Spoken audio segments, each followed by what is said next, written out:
Okay, so now here we are in Cremona.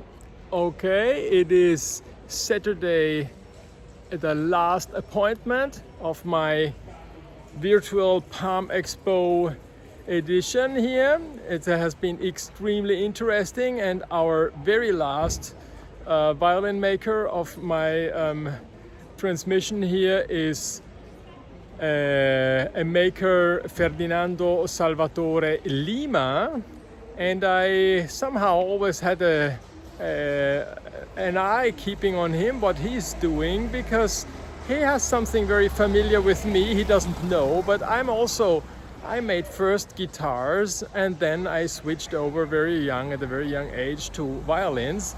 And I think, I never talked with him exactly about it, but I think he made some very, very high professional guitars and then switched to violin making. And we're now here standing just in front of Via Solferino. This is Via Solferino, and then there is the cathedral over there, how you can see, and this is the Torazzo. So this is the main square, and behind this building is my workshop, and then around the block there is his workshop, and we're here in Piazza Roma, and over there is the tomb of Antonio Stradivari.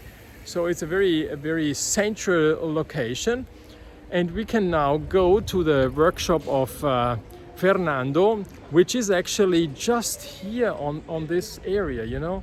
It's just over there. It's incredible. It's so close, and we see us quite often for lunch. Just here next to it, there's the Bar Stradivari, where we have our lunch, and but it's nice. So we go just right there, and I show you where the entrance is. And on the way there, I wanted to explain you why I'm not going directly inside, because Fernando has been abroad, and on the way back home, he had to sign a paper. Now where the light is inside, this is his workshop here, and here over there's the bell. I just show you where there's the bell, and so we had a problem that he couldn't get me inside his workshop here in Piazza Roma number 8. Okay, but he inside prepared the same thing I'm usually doing with all the other makers, and then we just transmit it like this. So, and I think it will turn out good. He saw what I'm doing with the other ones. So here is the bell, you ring his bell, and then ciao Fernando, and he's going to show you everything, and I will put the contacts of him down below. Okay, so let's see how is he showing his workshop, but I cannot go inside because he has to stay in quarantine. Okay, see you soon. Hello, good morning, how are you? Welcome to my shop. Unfortunately, it was not possible for Edgar to come here to film like he did with my other colleagues, because actually I'm in quarantine because I just arrived from abroad, and so I'm obligated to stay in quarantine. So I chose my shop, so it would be more easier for me to do the quarantine. Actually, I don't find so different because I'm usually closed inside here, working.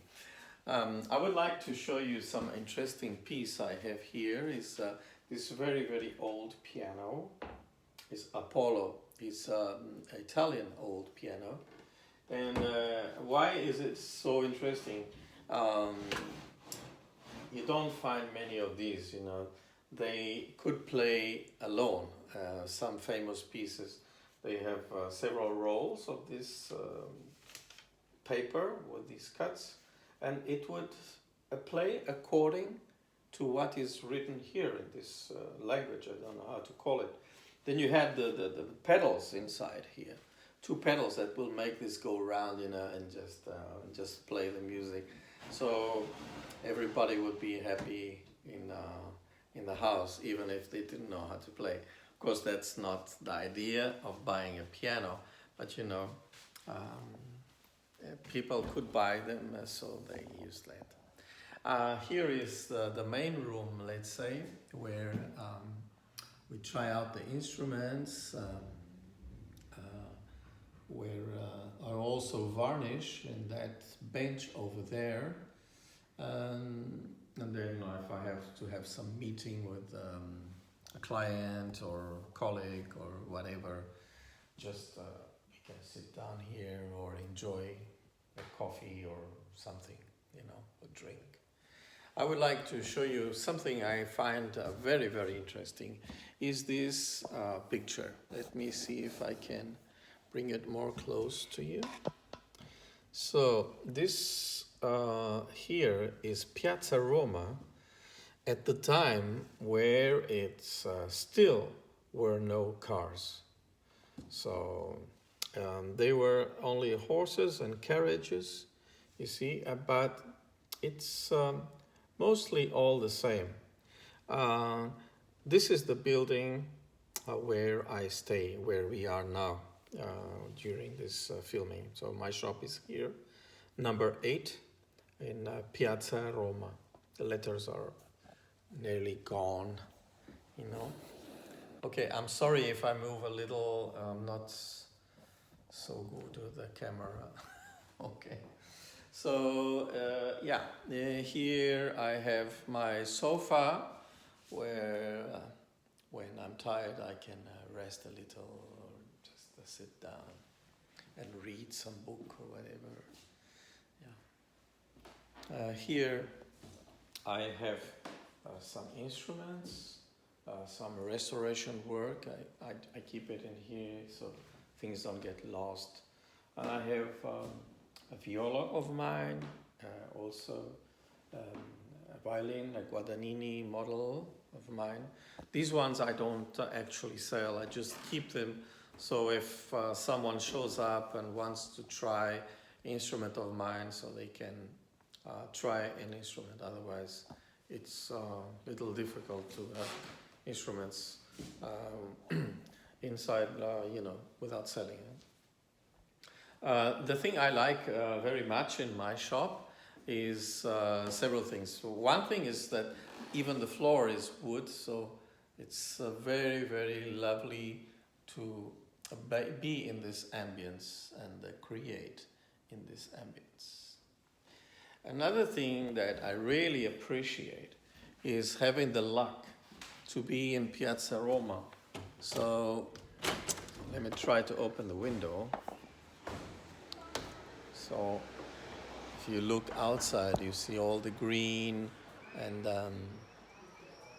fresh air, and you have a lot of space. And this in an old town is it's really difficult because many streets here actually are very narrow. So the light it's very difficult to go inside the houses, and this is my logo. Many of you for sure know. And I also use this bench for varnishing because I already have it prepared with artificial light that imitates the sunlight. So I can, even if it's not so sunshine outside, you can see the true color. So this is very important for retouching. Of course, there's my guitar also there. I like to play a few chords when I can. And here is where I work. So this is the part that where I stay most. I have the bench, my bench. It's a very old bench. I managed to buy, I think it's around 100 years, this bench. It's a little, I fixed it, it was a little broken, and here I have, some pictures, some posters, all stuff that has a good memories for me. So I like to keep it this way. This is where I keep my computer and have to write some emails. And I like to have it here, even I have an office, but I like to have it here because I usually listen to music on YouTube or whatever, So I use it in the shop this way. And, what am I doing? Well, I'm working on this cello. It's already here for nearly 1 year. I'm working on it. I'm slow. I'm not fast working. The cello is a lot of work, you know, hard work. So, and it's a lot. I'm not so young anymore, you know. I'm 58, so it's I have to take it easy, right? Really easy. I also do some restoration. I enjoy very much doing restoration, and also one thing that many people come to me for is to do setup. I had the privilege to do setups on Strad, on Guarneris, Roccas, Guadagninis. Yes, I really enjoy it. I take my time, and it seems I do a good job. Well, here is the back of this violin. We still don't know what it is, but it's very, very interesting violin. I have to reinforce the nocetta. I don't remember now the name in English, but okay, you understand what I mean. And the inside of the instrument has already has a lot of history for us. You know, it's hard to film and show things at the same time. This is the inside of that instrument that I showed you the back. So first I took out the back, then when I finish it I will put it back, and then I will take the top and repair what is needed and change the bass bar and, you know, make it all very, very healthy as most as I can. But the interesting is that it says here it was repaired in 1910 by Gaetano Polastri, and further in 1988 by well, I have to put my glasses on, I'm sorry. Let's see. Okay. By Raphael Serafini. You can see there. 1988. I'm very happy they put their names inside, you know. Sometimes I also do this because now it will probably help us to recover the name of the maker, if we can, if it is possible. Also, the scroll is really, really beautiful scroll. How can I do it better? Yeah, this is better. Very, very beautiful. Yeah. You see? Yeah. Good.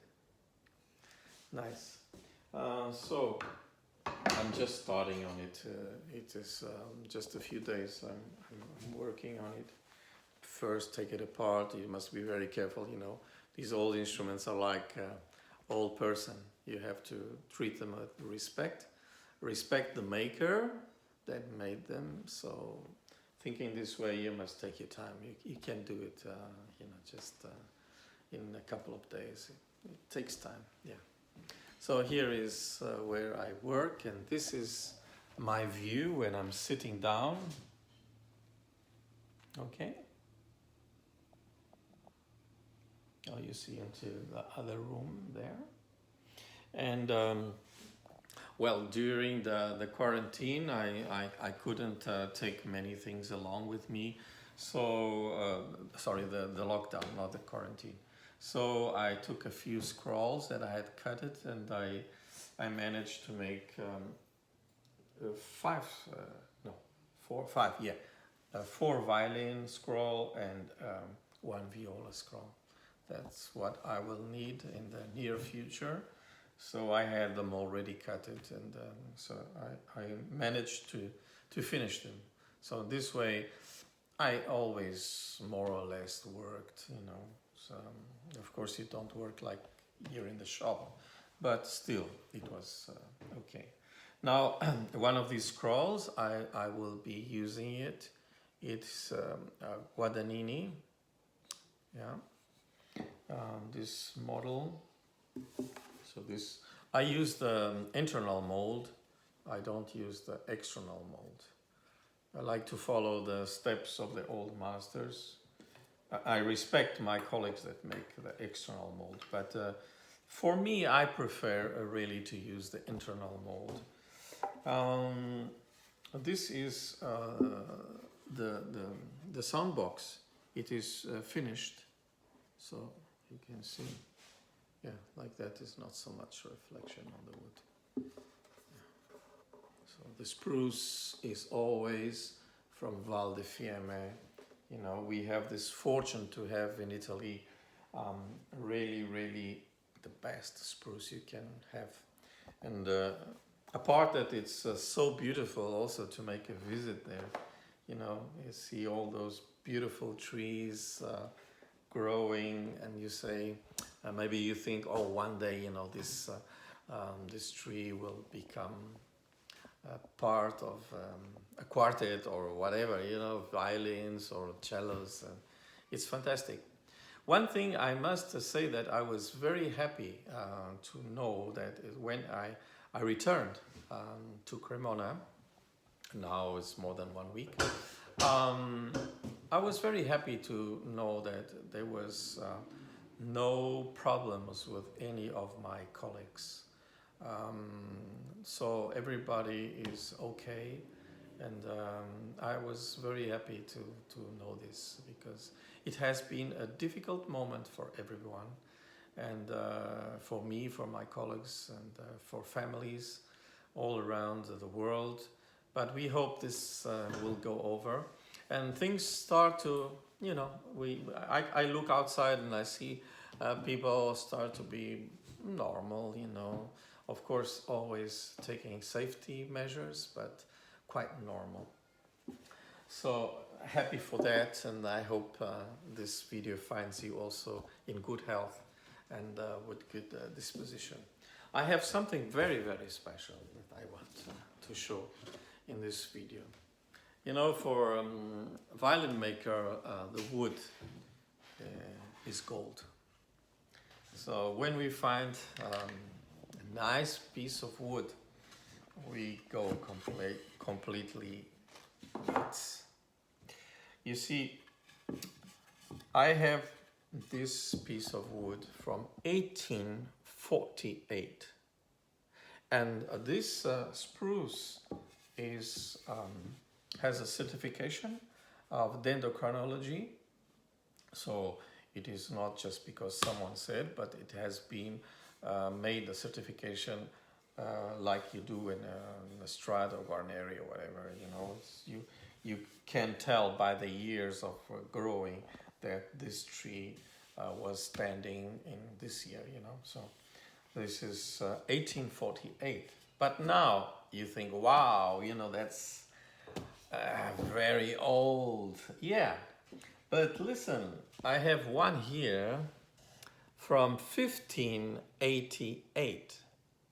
What do you say to that? So, can you imagine I'll be making this violin with wood older than the wood of Stradivari? It's really amazing. It's not that you really need that it should be all these years, you know, but it's nice to work with so old piece of wood. So many history has gone through. Meanwhile, this tree was growing, so it's lovely to have it. When I varnish my violins, then I leave them usually for a couple of months to rest, because I varnish with oil, ambra, on oil, so it must rest. And I don't finish with any spirit varnish after, so I really need it to rest. It's and this is interesting. Also, this top, this was wood from a roof of a church in the North Italy, and they took some wood out of there because they had to renew the roof. And so this is at least 200 years old, the top of this violin. Oh, the other one, it should be finished actually. This was, I would have to take it to Palm in Beijing. Now I should be there at this time with my colleagues, and this would be the violin that would go there this time. It's in order. Yeah, I have more time to finish it. It's okay, you know. That's no problem. Important. We are okay. We are healthy. We didn't have any problems. So this is the most important thing. Life goes on. It's and we are back to make our violins, to make our clients happy, and to try to, together with musicians, to work out the best we can, the music and the sound. This is the Emperor. This one model I also do. I usually make two forms, because when I make the sides, I just leave it here. Also stays here maybe for 6 months in the form, and then when I get to the point, then I will start to prepare. For example, here I have the two backs for those. It's the same wood. Also viola. This is more than 1 year. It's like this here. I usually, you see, I have the molds from the Emperor, also the Guadagnini model, the Ole Bull from Guarneri del Gesù, and the Canone. And then I have two special models for viola. It is a creation of mine. And these are the models that I do most. Then I also do from Amati, Carlo Nono, but not so many. I make more Guarneris actually. I'm a Guarneri man. Yeah, that's my favorite. So yeah, it's well, you can see here the Guarneri, 1735. Yeah. So violins is magic. One thing I usually say is that I make my violins with love. I love to be here in my shop. It's not tiring for me. I enjoy. I really enjoy. That's the word, you know. Enjoy to do this work, and to be able to have musicians visit me from all over the world for setups, for example, because I can show you. I collect for many years wood, and every year I buy, for example, sound posts, bridges. I buy more than I use every year, you know. This is nothing. I have much more, you know. But anyway, I like to have them here. And they grow old here. They're already some maybe 20 years I have. So this is very important when you do a setup, that you have nice, good, old bridges.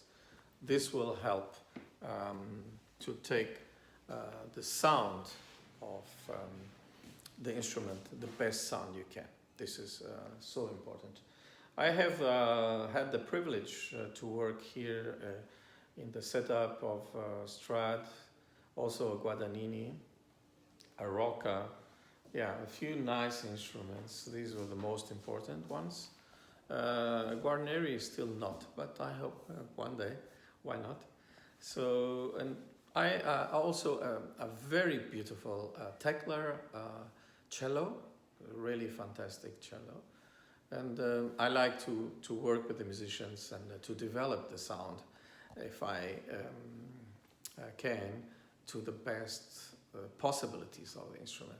So it's very interesting for me to do setups and you know, adjustments of the sound. Usually the sound post and the bridge is so important. You can change completely an instrument and the sound of the instrument just with this. So I'm so happy to be back in my shop and to welcome you whenever you want to visit me personally in my shop. And also my colleagues, all my colleagues, they are back to work. We are all back to work and stronger than ever. And we want you also to be strong and to come and visit us in Cremona. And you must know that Cremona is here and will still be here stronger than ever. We are servants of the musicians, of the music, of the arts in the world. Thank you very much for this visit. I'm so sorry that Edgar could not be here, but another possibility will be.